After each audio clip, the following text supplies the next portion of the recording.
I now give the floor to the Secretary-General, His Excellency, Mr. António Guterres. Mr. President, Excellencies, in February, this Council marked 3 years since the Russian Federation launched its full-scale invasion of Ukraine, a war that has brought immense suffering and instability to the region and beyond. On that occasion, this Council and the General Assembly adopted resolutions calling for its swift end and for a lasting peace. Since then, we have seen intense diplomatic engagement, but we have also seen an intensification of the fighting across Ukraine and at times into the Russian Federation. Ukrainian civilians continue to endure relentless bombardment in their homes, schools, hospitals and shelters. Critical civilian infrastructure is being destroyed with alarming regularity, and the number of Russian missiles and drones striking Ukrainian cities and towns has reached record levels. As a result, the past months have seen some of the highest numbers of civilian casualties since the war began. Overall, more than 14,000 civilians, including hundreds of children, have been killed in Ukraine. Over 36,000 civilians have been injured, and these are just the verified numbers. Civilians inside the Russian Federation are also increasingly being affected.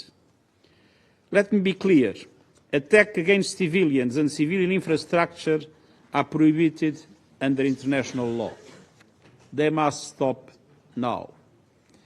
In Ukraine, access to water, electricity, healthcare and education has been severely disrupted.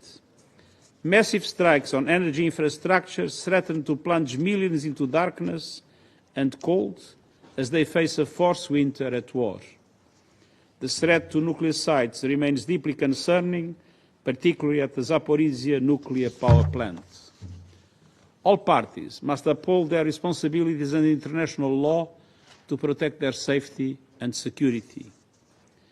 The United Nations remains fully mobilized to continue our life-saving aid to all those in need.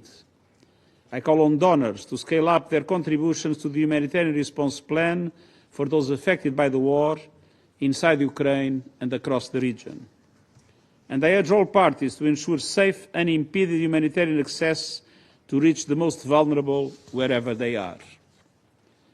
Mr. President, as we mark the 80th anniversary of the end of World War II, the latest incidents impacting neighbouring countries remind us of the real risk of further expansion of the conflict and the continuing threat it poses to European security.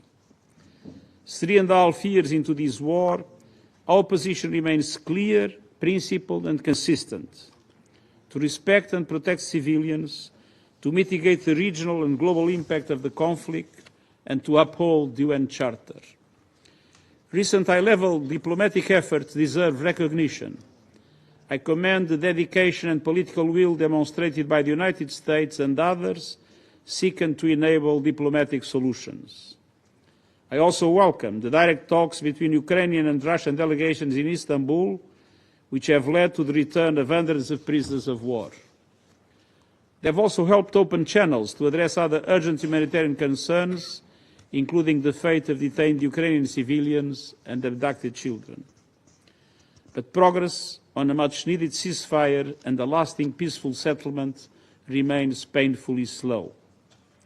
Every day of continued fighting undermines the chances for diplomacy to succeed and increases the dangers of further escalation. Excellencies, as this Council recalled early in the crisis, all Member States have undertaken, under the Charter, the obligation to settle their international disputes by peaceful means.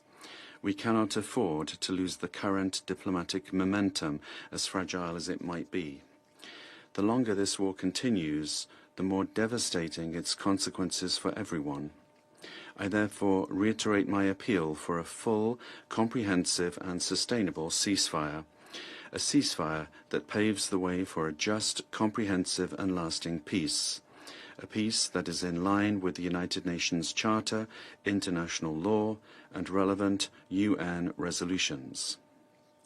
The United Nations is committed to fully supporting all meaningful efforts to end this war and to build a future of dignity, security, and peace for all.